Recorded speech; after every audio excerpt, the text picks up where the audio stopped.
শরৎ ঋতুর শেষ প্রান্তে এসেও যেন বর্ষাই রয়ে গেছে।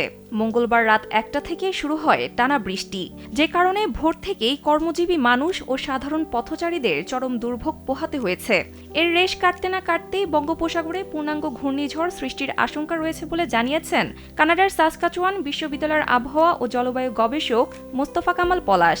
বুধবার সকালে ফেসবুক পেজে দেওয়া এক স্ট্যাটাসে এক কথা জানান তিনি।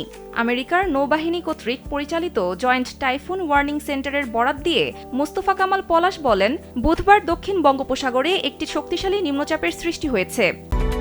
Japan Bangladesh joint venture company JBS holdings limited. এটি আগামী ১২ থেকে ৩৬ ঘন্টার মধ্যে ঘূর্ণিঝড়ে পরিণত হওয়ার আশঙ্কা রয়েছে।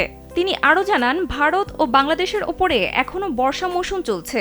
বর্ষা মৌসুম শেষ না হওয়া পর্যন্ত বঙ্গোপসাগরে পূর্ণাঙ্গ ঘূর্ণিঝড় সৃষ্টি হওয়ার মতো অনুকূল পরিবেশ বিরাজ করে না। ফলে আশঙ্কা রয়েছে নিম্নচাপটি গভীর নিম্নচাপে পরিণত হয়ে ভারতের অন্ধ্রপ্রদেশ ও ওড়িশা রাজ্যের উপকূলের উপর দিয়ে স্থলভাগে প্রবেশ করবে।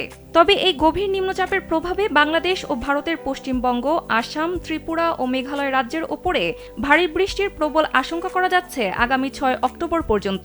এই জলবায়ু গবেষক জানান, গভীর নিম্নচাপটি যদি রেকর্ড ভঙ্গ করে শেষ পর্যন্ত ঘূর্ণিঝড়ে পরিণত হয় তবে এর নাম হবে শক্তি।